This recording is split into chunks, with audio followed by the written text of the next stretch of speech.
Hey there, it's Mandee Montana. Are you taking great care of your skin? You know I use great products. I take my vitamins and I drink plenty of water, but I could be better about applying sunscreen daily and making sure my skin is protected against premature aging. What about you? Well, I've got great news. I have a solution. It's the new Premium Diamond Glow Treatment at Hand & Stone Massage and Facial Spa in Tyler. I love it. I went recently and it exfoliates and hydrates your skin at the same time. Amazing, right?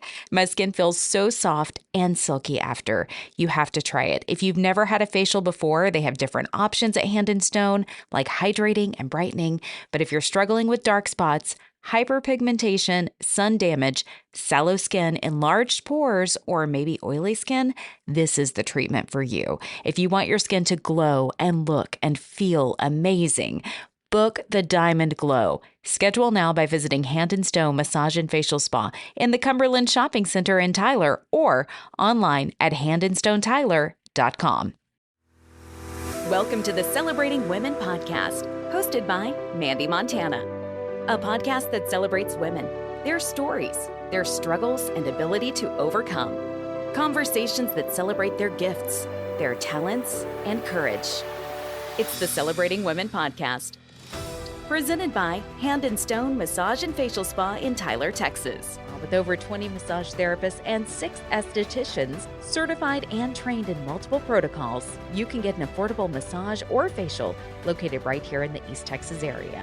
Book your appointment today. Stop by the spa in the Cumberland Shopping Center in Tyler or online at handandstonetyler.com. Welcome back to the Celebrating Women podcast. I'm Mandee Montana, and RevKarn is back. I am back. It's 2025. It is indeed, and I can't believe it's already here. Part of me still feels like it should be 2020. I feel like it's been like a time warp. Like the last 5 years have just been a time warp of insanity and ridiculousness. It's pretty much how I feel. I feel exactly the same way. I've often described it as a time warp. It's like, it feels like yesterday and it feels like it's been a decade at the same time. It's a very strange feeling. Yeah. I think to myself, 5 years ago, like today, we were pre-pandemic. We were pre, January. We were pre all these different things. And now I'm just like, oh my gosh, like we all thought we were going to have 2020 vision and it was going to be such a great year. We were all looking forward to it. What a cool time to be alive. Right. Everything, like the country was pretty prosperous at the time. The economy was growing. There was all this like excitement. That's how I was feeling. Yes. I'd had a lot of growth in my business. I had just started working from home. Yep. I'd retired from radio. I was like, oh man, the world is my oyster. And then I got on a plane in February sitting next to a guy who was in the medical field wearing a mask. And I was like, why are you wearing this mask? And he was like, we're all about to be wearing these masks. And I was like, you're funny. He was like, I'm not funny. Go to the paint store. This is where you're going to be able to find them because you won't be able to find them very soon. Wow. It was the craziest conversation. And I was like, this is so weird. And then like I was going on a cruise like a week later. I know this is not what we were planning to talk about today. We'll make it brief. But I was going on a cruise like a week later. I went on the cruise, and that's when the world shut down. That Friday the 13th in March 2020, we were sailing back to America from the Caribbean, had a wonderful week, no problems on the boat, nobody sick, just having a blast. And when we got back, we flew through Fort Lauderdale to Atlanta to DFW, and Atlanta was like a ghost town. And if you've ever gone through the Atlanta airport, it is never a ghost town. It's always busy. It's always hectic. It's always crazy. Wow. It was weird. It was really, really weird. Anyway, I digress. That was 5 years ago, though. I know, it's crazy. You talk about 2020 vision, and I'm like, no, we're not just looking back, but we have gone backwards in many ways. I feel like since 2020, like we have. We've really like gone backwards, and so I don't know. I feel like the last few years, I'm like, okay, this year's going to be a great year, and it's almost like this year, I'm like, if my year is not overwhelming or underwhelming, I'm okay with that. Like if I can just maintain sanity. Yeah. The last few years have just been a whirlwind, and I'm almost kind of like, okay, I could use some mediocrity. Some boring. I could use yes. Yeah. It doesn't have to be like 2025. Just stay alive. Like that's pretty much. That's funny. I think that's pretty much what I need to do this year. Because by the time this airs, we will have passed it. But we're recording this a few days ahead of Epiphany. And I knew a little bit about Epiphany before you and I decided to have this conversation. After I did a little bit more research, I thought, oh my gosh, what a great way to start the year. I know we could start the year this way every year if we were intentional about it, which is part of what it's all about, right? Yes, absolutely. So Epiphany is the season of, so first of all, in the Protestant church, you have seasons. So it's the season of Christmas. We are in the season of Christmas. It is not just a day. And so the season prior to Christmas Eve is called Advent. And that is the preparation and the waiting for the birth of the Christ child. So you are awaiting and preparing for the Christmas season, which is when you receive the birth of the Christ child. And then Epiphany, there are 12 days between Christmas Eve and January 6th, which are the 12 days of Christmas, which is what this song is based off of. And it's why I don't take my tree down on like December 26th. Yes. I'm like, we just started Christmas, people. Yes, my Christmas tree stays up till at least January 6th, sometimes February 6th, but I digress. January 6th is Epiphany.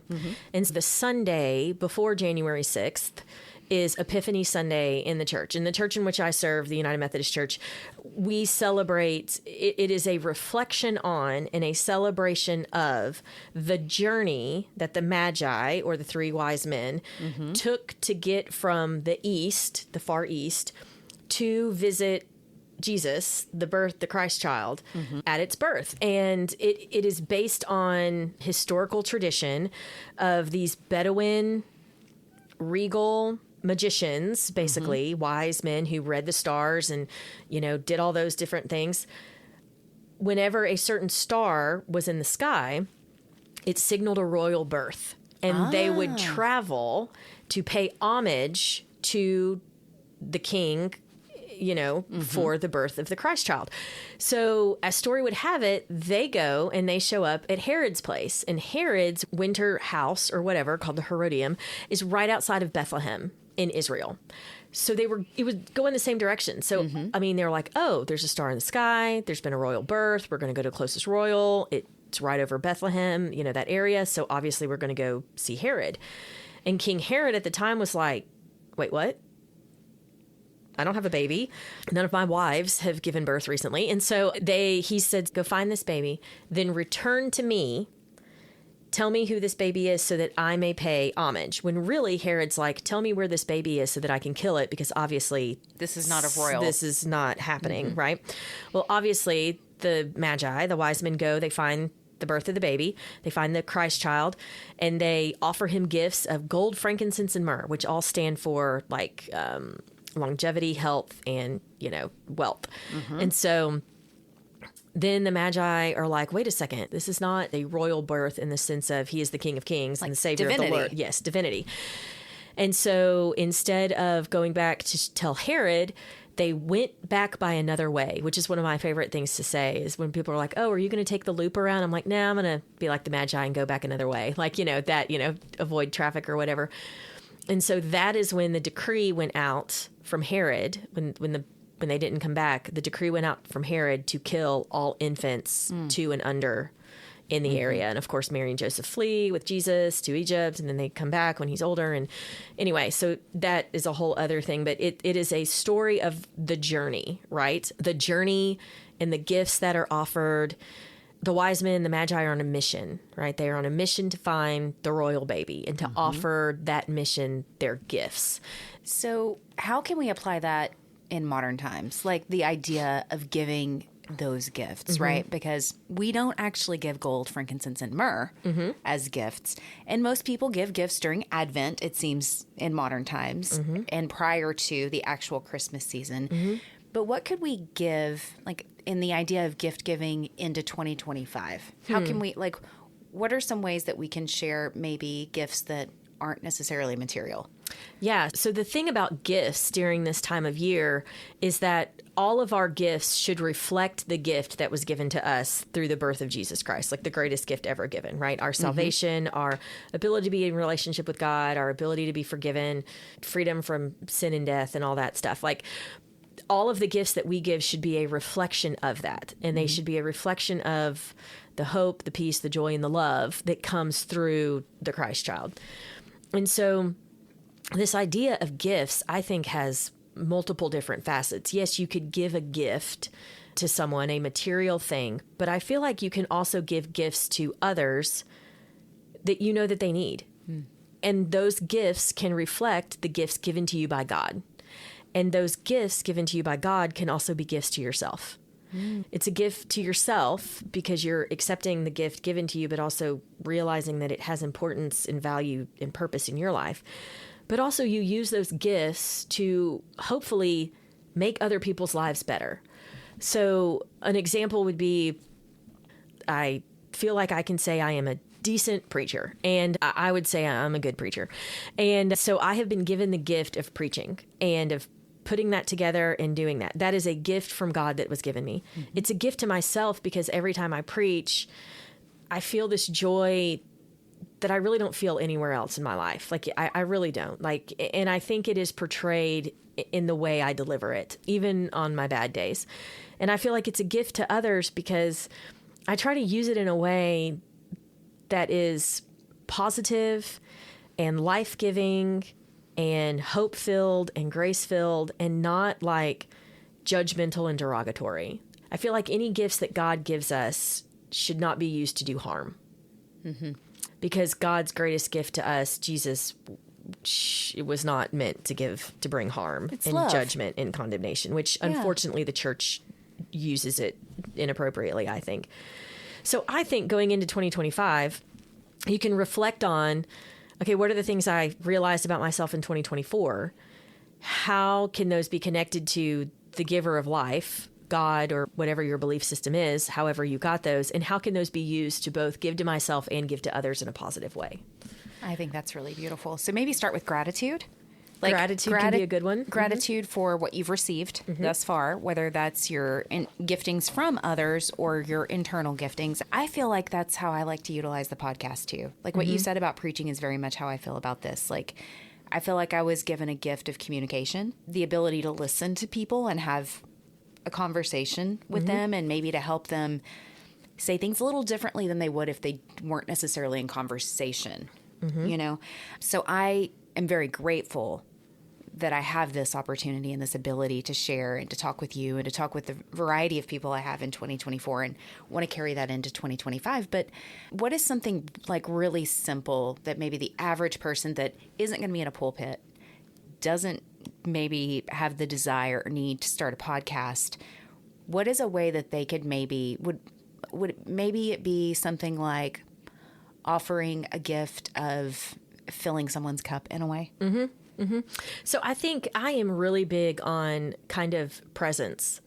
How is your presence, Presence, how is your presence helping other people?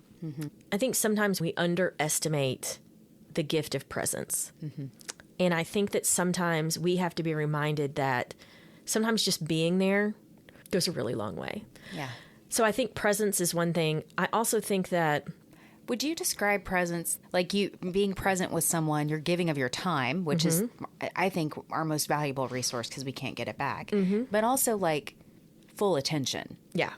Not staring at your phone, not scrolling through something else, not being distracted by a television or, you know, but like eye contact, active listening. Like to me, that's presence. Absolutely. There's existing and then there's presence, which are two very different things. I think existing is just, you're just there, taking up space, which sometimes you need that. Sometimes you just need to be there. Yep. Other times, like you need to really be locked in. And I think that there's an intention to attention. And I think you have to be intentional about what it is that you give your attention to.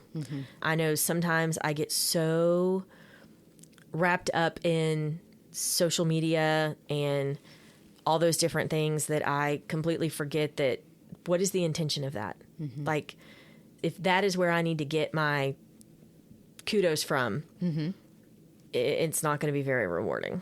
Right. It's really not. And intention is a big part of this season as well, right? I mean, the Magi were very intentional Oh, absolutely. about where they went and their way home. Absolutely. So intention is something that we can take into 2025. Right. Absolutely. So I think, there's the big buzzword is manifest, right? Like it's intentionality, intentions is a big buzzword right now. And I think that you can, in the religious world, kind of grasp onto that because God does set intentions for us. God tells us what our intentions are supposed to be, knowing that we're going to mess up, knowing that we're not going to be perfect, knowing that grace is going to be needed. And I think that, if your intention, it is as set forth for us in the Bible, is to love the Lord your God with your heart, soul, and mind, and your neighbor as yourself.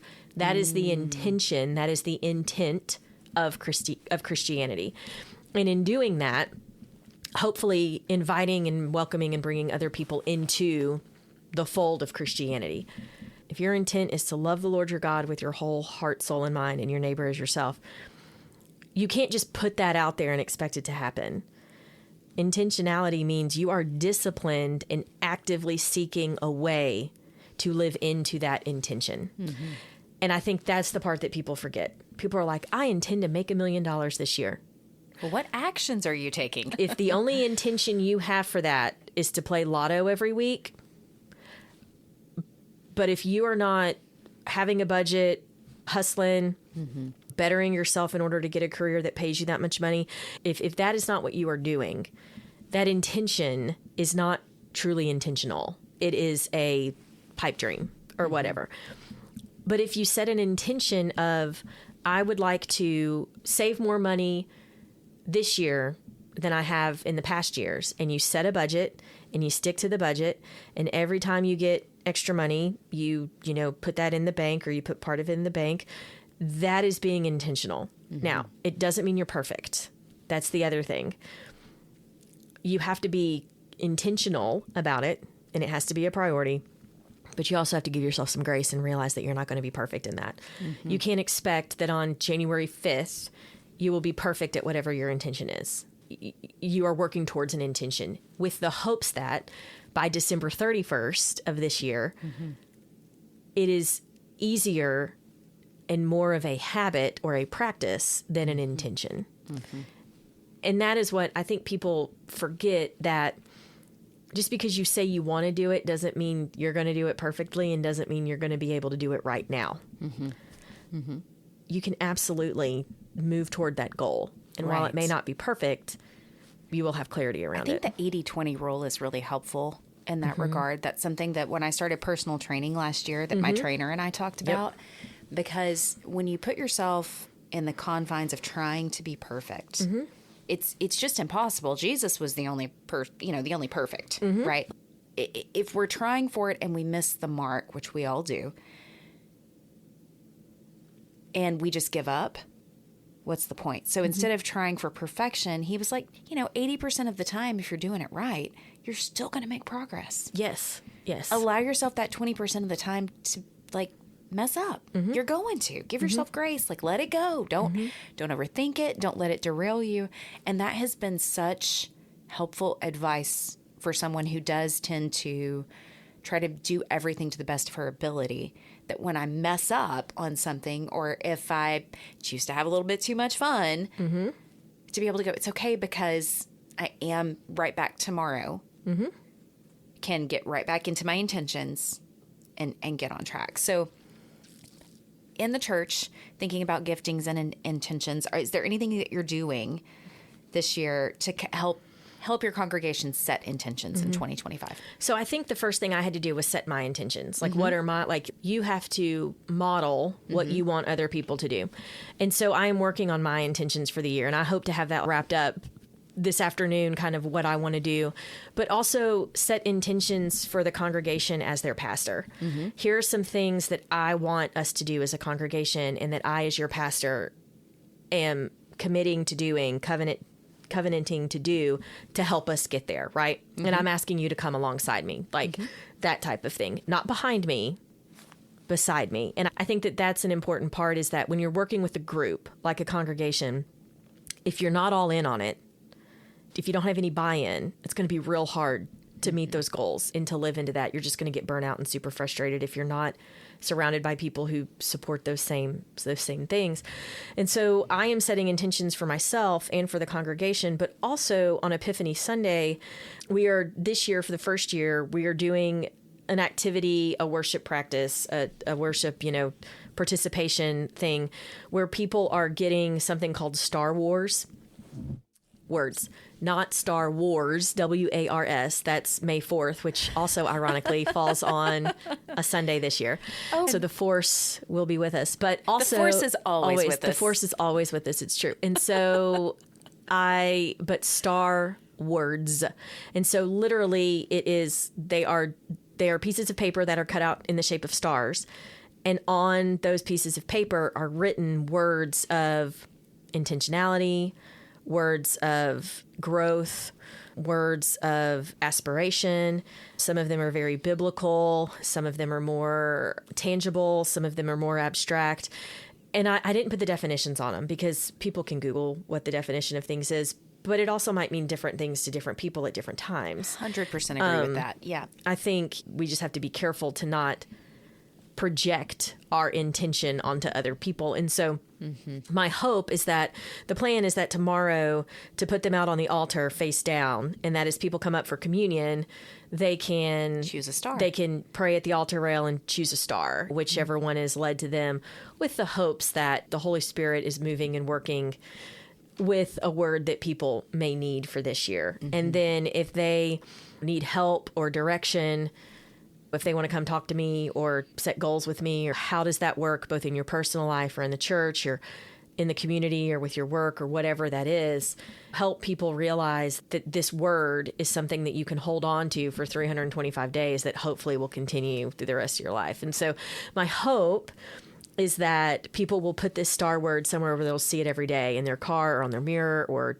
in their planner, or their phone, somewhere where this word is seen on a daily basis and a reminder of, okay, this could be your word of intention or your word of aspiration or your word of inspiration this year, that you can attain to. Now, sometimes you pick the wrong word and you really don't know how that word is to work in your life, right? Like, this word is not in there, but if the word is marriage, like that would not be a good word for me because I am not married.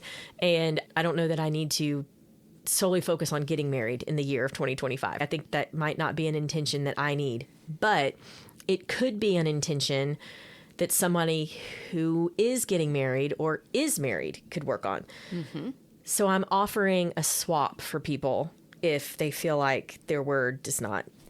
And how beautiful is that? Because what if they need to give the gift of that word to someone else? Somebody might get that word because the intention is that they are meant to give it to someone else. Yes. And that exchange could be a part. Absolutely. Of the blessing that's received. I love that, Kimberly. What a beautiful idea. And it's not to be like a burden. No, it's just a guide, like an ethos, if you will. Like the star that the Magi followed. Exactly. It's a guiding star. Exactly. Navigation. And so with the hopes that, Epiphany Sunday always falls right before Baptism of the Lord Sunday, which is when we remember the baptism of Jesus. And that's a whole other podcast. But it's the intention of, this is Epiphany. This is what we're doing. We remember, we get the gift on Christmas Eve. We're reminded of it the Sunday in between Christmas and Epiphany. In Epiphany, we receive it and see how in our lives we're going to put that into the new year, or into the world. And then the next week at Baptism of the Lord Sunday, you are reminded of your call personally to be a disciple of Jesus Christ. And so it really is it really is one of my favorite times of year. There are so many people who are like, yeah, Easter's, no, Easter, it's really not, because it starts with Advent. And without Advent, you can't have Easter. And so for me, because Advent is the beginning of the liturgical year, and it just flows so beautifully with the theology and the understanding of this beautiful gift that we have been given. And many times it makes me shake my head and sigh when I think of how the secular world and the commercial world has really just ruined it in so many ways that we want to jump straight to Valentine's Day and love. And I'm like, but wait, just sit in it a little bit. Just sit in the afterglow of the gift giving. the afterglow of it, I love that you said that, because that's part of what I love, leaving my tree up. So many people take down their decorations like the day after. Like, I'm done with it, goes up on November 1st and I'm done with Christmas on December 26th. And I'm like, but Christmas begins the 24th and 25th. And then we get to like bask in that glow. And part of that, like with me with the tree, that's kind of what it is. I love the beauty of the lights on our Christmas tree in the evenings, even in the morning. Sometimes before the sun's up, I like to turn it on. But it's a beautiful, it's a sense of warmth. It's a sense of, it's spiritual. As cheesy as that might sound, it's just, I find it to be a really beautiful experience to just leave my tree up and sit with it a little bit longer and experience it into the new year, let it carry through that season. I didn't realize it was like a religious experience, but it is. It is. And I think a lot of people get caught up in the, like... Ready to move on? Yes, they're ready to move on to what's next. That I really think that when it comes to intention, there are many words in here that are patience, essence, being, presence, like just... And you have the stars with you. Yeah, I do. I have the stars with me. They are on a little table here in the podcast studio. And I brought them because I have not yet chosen my star word. And I was thinking we could do something a little fun if you would like to choose a star word. I have plenty here. I would. So you kind of mix them up and take a moment to see which one kind of stands out to you or draws you in. And then you can pick yours and then I will pick mine. And then we can share them on the podcast. And then who knows, maybe later in the year we come back around to it or something and remind people that's something they can do. So, okay, let's see here. I have selected my star. Good. Let me see. What's interesting, when Kimberly first showed me these, and she just randomly picked up a star earlier and showed it to me, she didn't see what that word was. And I kind of laughed because I was like, well, that one's appropriate. So that might be like a secondary word for me. I'm going to share that one with you first and just tell you what it was. It was productive. Oh, wow. And I'm in a new season of productivity because outside of the podcast, I've taken on a full-time job. And so I'm kind of in this season where I'm having to be very intentional with my time in order to be productive. So I'm curious to see what this star is because I just internally laughed because she just like lifted it up and showed it to me. And I was like, well, that's appropriate. I mean, it's funny how sometimes the words really are what you need to hear. And I just read my word and I am literally just rolling my eyes right now. It wasn't what you wanted to hear, but maybe what you needed. It is absolutely not what I wanted to hear, but it's absolutely what I need to hear. So if you want to share yours first. Silence. The irony is strong with this one. But I also wonder. But I do need some silence in my life. It's true. If you are like me. Like to be silent in prayer and in meditation because I have a tendency to just like listen to audiobooks and to distract myself and to not just sit and be present with myself in silence. This is very appropriate. Yeah. But I also wonder it's funny. If you're like me, we're very similar in a lot of ways.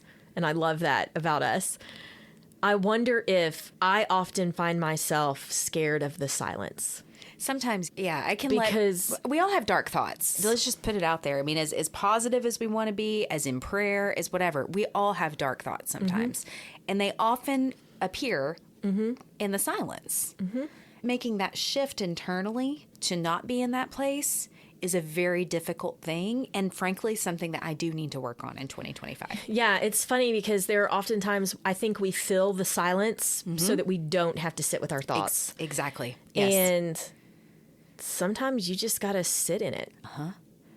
And sit with it. It's so funny. We were just talking about this, right? Like just sitting with it, sitting with the moment of Christmas and all.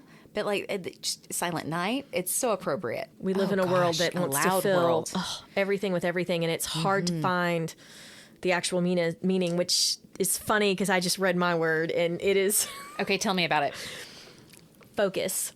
Focus. Okay. So I am a person that is really good at putting my focus and my time and energy into things as a distraction from what I really need to be putting my time, energy, and focus into. And so this is going to be a good word for me. I think finding my focus, what is it that I need to focus on, how do I focus on that? Like, what are my priorities? I think, sometimes we just have to be reminded that where we put our energy and our time and our presence can be very much a gift to us if it is a gift to others.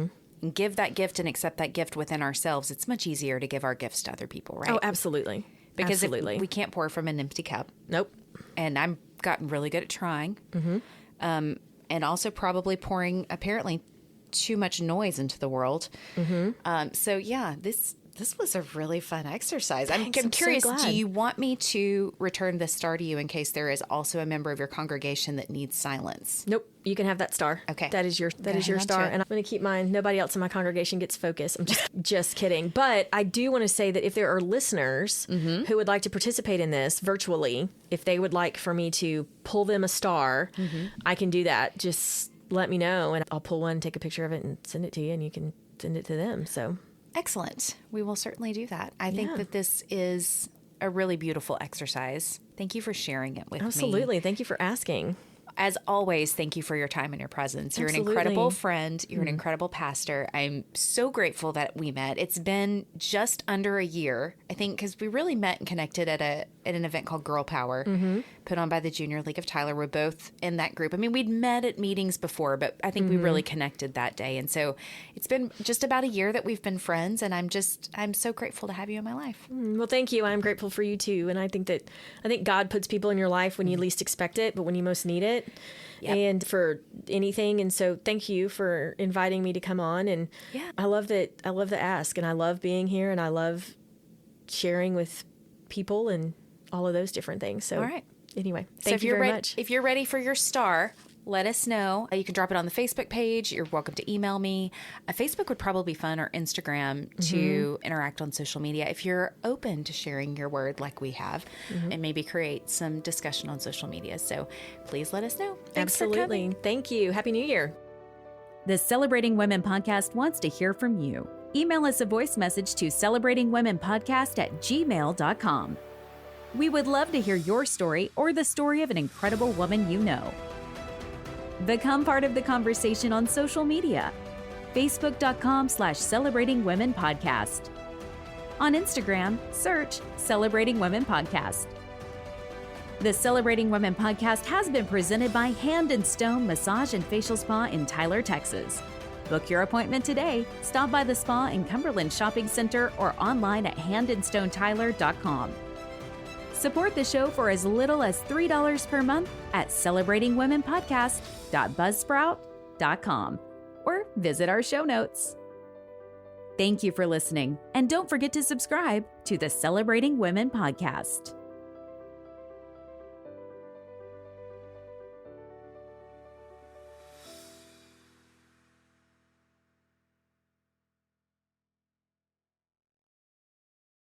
Hey guys, it's Mandee. Have you been struggling to lose those extra pounds? Oh, I know. I have totally been there. An extra, 15 to 20 pounds can totally creep up on you in perimenopause. Or at least it has with me. And I think I found it early. I hope it's not happening to you. But if it is, I've got the solution.